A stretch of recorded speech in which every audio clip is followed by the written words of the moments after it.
அதிகம் இந்தியில் ஹஜ் கமிட்டிக்கு அலுவலகம் இருக்கீங்க, எல்லாமே சென்னைக்கு தான் வராங்க, ஹஜ் அலுவலகம் மாதிரி சென்னைக்கு தான் வராங்க. இப்போ சவுத்துக்கு வந்து மதுரையில் எதுவுமே இல்லை. அதுதான் சொல்ல வந்தேன், முதல்லே சொன்னேன், சந்திப்பிலேயே சொன்னேன். மதுரைக்கு ஃபஸ்ட்டு ஒரு விமானம் போட்டோம்னா மதுரைக்கு வந்து ஒரு ஹஜ் ஆஃபீஸை வச்சுட்டு ஒரு சென்டர் இதாக வச்சுக்கலாம். அது ஒன்றும் பெரிய செலவு இருக்காது. அதுக்கு மத்தியிலேருந்து நிறையா வந்து ஹஜ் கமிட்டிலேருந்து சலுகைகள்லாம் இருக்குது. சார், இப்போ ரூலிங் பார்ட்டி தமிழ்நாடு கவர்மெண்ட்டை என்ன மாதிரி எதிர்பார்க்கலாம் நீங்கள்? பிரமாதமான அரசு,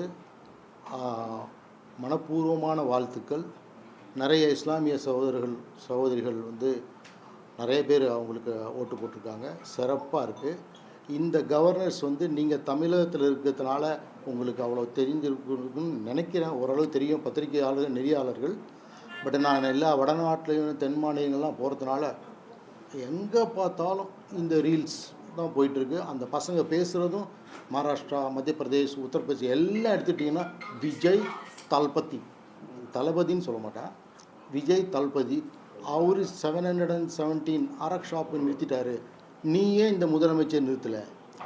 இந்த அப்ரூவல்லாம் பணம் செலவு இல்லாமல் வருது, நமக்கு ஏன் வரமாட்டேங்குதுன்ட்டுன்னு பேச்சு பொருளாகி அது எப்படி வரும் 2029ன்னு எனக்கு தெரியல. ஏன்னா நான் அரசியல்வாதி இல்லை, ஹஜ் ஆளு.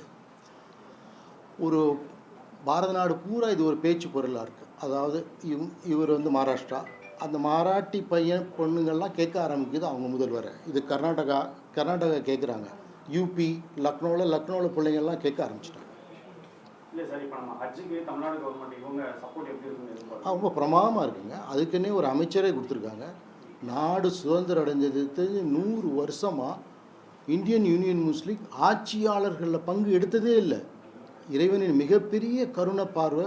முதல்ல ஒரு மாநிலத்தில் வந்து ஒரு சமூக நீதி ஆட்சின்னு கொடுத்து ஆட்சியில் பங்கு கொடுத்து மாண்புமிகு அமைச்சர் வன்னியரசு கொண்டாந்து ஒருத்தர் கொடுத்ததெல்லாம் இந்த இதை வந்து எனக்கு வார்த்தைகள் தெரியல பாராட்டு. என் காலகட்டத்தில் இங்கே அமைஞ்சிருக்கவங்க அத்தனை பேரும் என் வயசு சின்ன பிள்ளைங்களாக தான் இருப்பீங்க. ஏன்னா எனக்கு 65 வயசு. அதனால் என் காலகட்டத்தில் நான் பார்க்கல.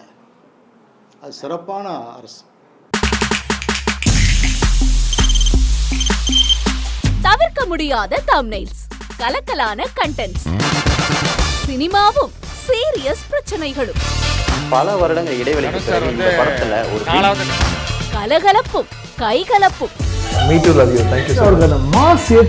போயிட்டே தான் இருக்காரே தவிர பிரேக்கே இல்லாமல் பிரேக்கிங் நியூஸ் சொல்லும் தந்தி டிவி ஆப்.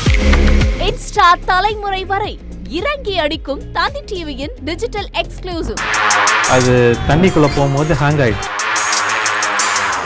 உங்களுக்கு விஜய் சார் எந்த அளவுக்கு ரொம்ப பிடிக்கும்? Of course, Malayalis are huge Vijay sir fans. ரெண்டு பேருமே ரொம்ப பிடிக்கும் எனக்கு.